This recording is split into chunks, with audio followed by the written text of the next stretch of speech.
não é novidade para ninguém que o presidente Bolsonaro está em guerra contra a ciência desde o início da pandemia, mas a cada semana surge sempre um novo capítulo. E a bola da vez são duas, não é mais uma bola, não. É a Anvisa e o Exército. Na quinta, o Bolsonaro deu uma entrevista à TV Nova Nordeste e questionou os interesses da Anvisa para aprovar a vacinação de crianças. Ele disse o seguinte, vamos ver aqui na tela: você vai vacinar o teu filho contra algo que o jovem por si só, uma vez pegando o vírus, a possibilidade dele morrer é quase zero? O que está por trás disso? Qual o interesse da Anvisa por trás disso aí? Qual o interesse das pessoas taradas por vacina? O diretor-presidente da Anvisa, o Antônio Barra Torres, não gostou da insinuação, respondeu em uma carta publicada no sábado. O texto diz que se Bolsonaro tem algum indício de corrupção na Anvisa, que mande investigar. E ele disse também o seguinte: agora, se o senhor não possui tais informações ou indícios, exerça a grandeza que o seu cargo demanda e pelo Deus que o senhor tanto cita, se retrate. Estamos combatendo o mesmo inimigo e ainda há muita guerra pela frente. Cecília, foi uma intimada isso, não foi? Olha, eu reli essa carta aí, eu vi assim as pessoas falando, olha, ele deu uma enquadrada, mas eu acho que tem pontos nessa carta que deixam ali a pulga atrás da orelha, né? Porque é isso, é um almirante cristão na Anvisa, o que, né, a gente já pensa, tá, porque essas credenciais?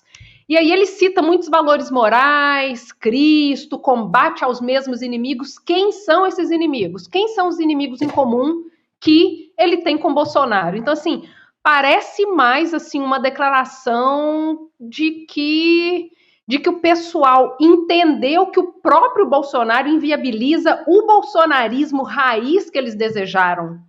Eu enxergo mais por esse lado aí. Eu entendo que pareceu, de fato, né, que peitou ali, mas a linguagem deixou muita coisa ali para a gente perceber de que tem esses pontos em comum com a ideia que seria a ideia da pureza do bolsonarismo, que o próprio Bolsonaro foi deixando de lado. Hoje ele mesmo se chamou de centrão, né?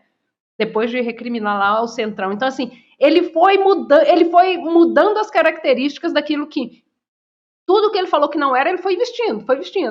Foi chamando o central para o governo, hoje ele já disse eu sou o próprio centrão. O que a gente espera para amanhã? E aí a gente está vendo esse racha dentro da base bolsonarista, né? A gente está assistindo aí no Twitter, o Twitter virou um palco para essas brigas. A gente viu lá, a gente vê as alas, a ala olavista e a ala bolsonarista rachando, treta entre um e outro. Então eu acho que é mais uma defesa do bolsonarismo raiz do que peitando porque ele é um democrata e está defendendo as ciências. Lembrando que, né, inclusive, ele esteve aí no cercadinho com Bolsonaro, ali defendendo o que Bolsonaro sempre defendeu. Então eu não vejo isso assim com 100% de vantagem, não. Eu acho que tem mais camadas aí nessa carta. Bom, o problema não foi só com a Anvisa, com o Exército também. Por lá o pessoal está pisando em ovos, e tudo porque o comandante, o general Paulo César Nogueira de Oliveira, resolveu fazer o básico. Ele estabeleceu diretrizes que incluem uso de máscara, distanciamento e vacina para os servidores que vão voltar ao serviço presencial.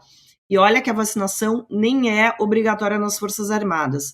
Agora, o medo é que isso gere uma nova crise entre Exército e Planalto. Senador, quer dizer que pode fazer tudo certinho desde que o presidente não saiba? Elisa, eu acho que o importante é, assim, a gente, em momentos de dificuldade e tragédia, a gente sempre vê alguma coisa como uma luzinha no final do túnel, principalmente quando as instituições estão ameaçadas, né, Davi? Em circunstâncias como essa, qualquer coisa, a gente se agarra aos fios de esperança que tem. Eu vi com bons olhos 3 momentos, 3 mensagens dos militares ocorridas no decorrer da semana passada. Uma foi esta ordem interna do comando do Exército Brasileiro. Esta ordem interna vai na linha totalmente oposta à do presidente da República e do próprio ministro da Saúde. A segunda é a carta que você já descreveu aqui do presidente da Anvisa. que, assim, concordo com a análise de Cecília, ele é um homem claro e notadamente conservador, mas é, há de se afirmar que essa reação dele é uma reação de defesa da instituição e também de defesa, a rigor, de defesa da ciência, no momento do confronto com Jair Bolsonaro. O terceiro ato, que passou acho que um pouco despercebido, foi a declaração do presidente da Petrobras, que contraria, inclusive, a intenção do próprio Jair Bolsonaro. O presidente da Petrobras, em uma entrevista, se não me engano, ao Estadão, disse que, olha, não espere que a Petrobras vai fazer populismo com a política de preços, vai atender interesses eleitoreiros. Em outras palavras, sintetizando, fez isso, contrário do interesse que levou Jair Bolsonaro a colocar o atual presidente da Petrobras. Esses três atos, essas três reações a Bolsonaro, eles, partindo do meio militar, tem um outro aspecto. Eu também li alguns momentos, Cecília, a carta do almirante, do presidente da Anvisa. Me chamou a atenção ele iniciar a carta dizendo: sou general da Marinha Brasileira. Ele pode ter identificado com o almirante. A definição de general da Marinha Brasileira contrasta e ele se coloca na patente que está em contraste com a patente do presidente da República. Capitão do Exército expulso por indisciplina. Capitão do Exército expulso por conspirar contra os seus regimentos, contra os seus soldados e contra a própria população do Rio de Janeiro. Eu acho que esses três momentos, essas três reações que ocorreram essa semana, me dão esperança para aquilo que nós estamos conversando agora. Em última análise, em outubro, nós vamos precisar das Forças Armadas. Nós vamos precisar das Forças Armadas leais à Constituição, leais à ordem democrática, e não leais ao protótipo fascista de plantão, e não leais ao criminoso que está na presidência da República. Eu vi esses três eventos com um pouco de esperança. Como eu já disse aqui uma vez no My News, eu sou daquela máxima gramsciana, né? Otimismo da vontade, ceticismo da razão, né? Então, sempre que eu vejo alguma coisa, eu sempre gosto de me agarrar um pouco. A minha vontade sempre costuma se agarrar à luz de esperança quando elas aparecem.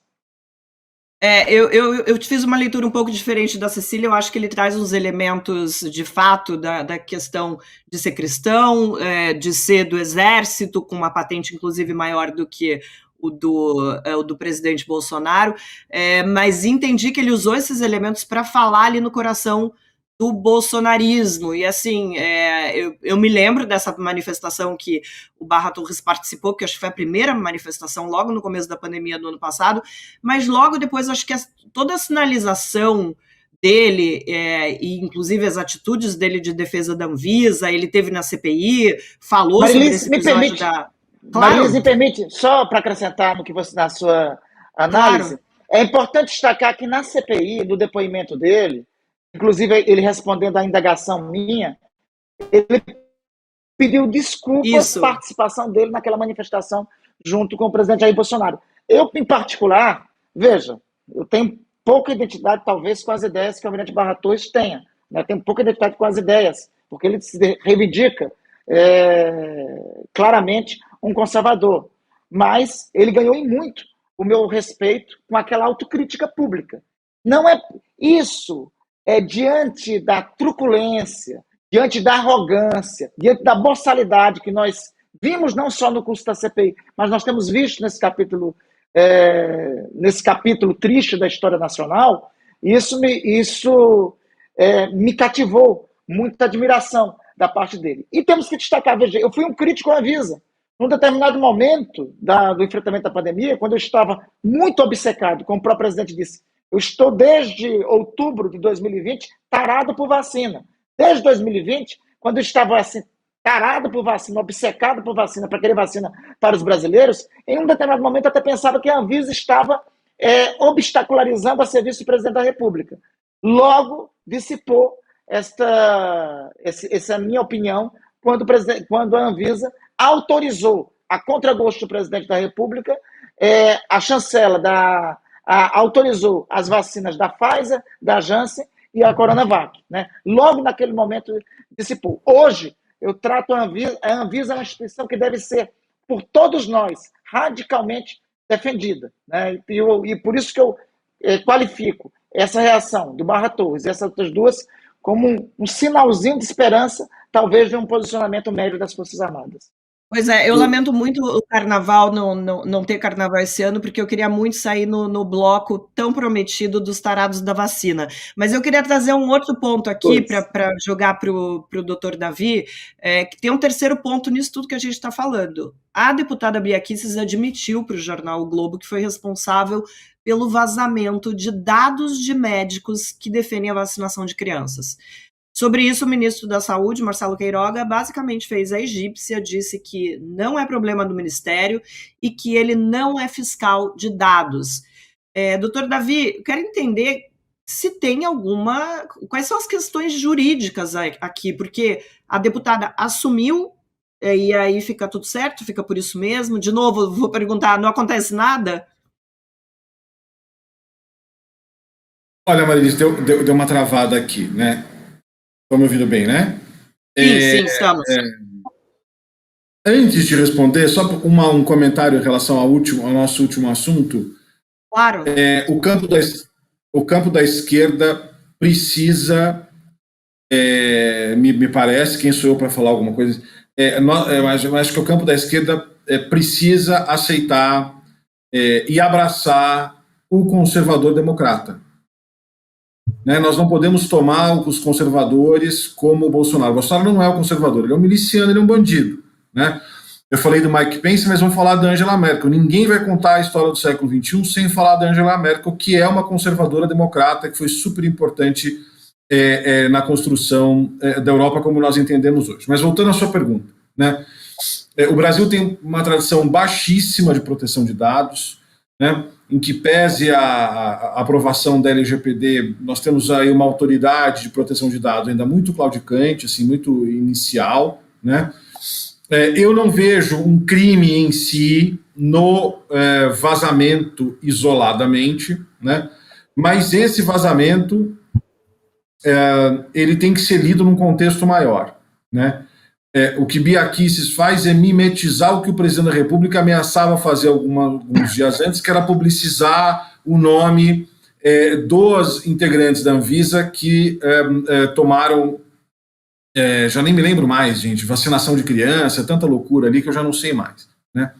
Então, isso é colocado dentro de um contexto, que é o contexto de expor essas pessoas a eventos como o do jornalista do Intercept, que foi mencionado hoje mais cedo. Né, expô-las a esta milícia virtual, mas física também, contra essas pessoas. Né. De novo, Marilis, eu sou um criminalista um pouco diferente, porque eu acredito muito pouco no poder do direito penal resolver questões ou problemas sociais. Né. Então, acho que até antes de nos perguntarmos se isso é crime ou não, e eu estou bastante convencido de que não é, né, uma deputada, presidente da Comissão de Constituição e Justiça, fazer isso para colocar em risco esses servidores é quebra de decoro parlamentar. Já não é a primeira quebra de decoro parlamentar dessa senhora. Nos episódios de amotinamento das polícias militares, né, ela já tinha tomado uma posição de conclamar motins na Bahia e no Ceará. Né? Então, a gente fica indo e vindo, mas não é sem querer isso. Né? A Comissão de Ética da Câmara dos Deputados deveria tomar uma providência. Essa senhora já passou do tempo dessa senhora ser responsabilizada pelas suas quebras de decoro.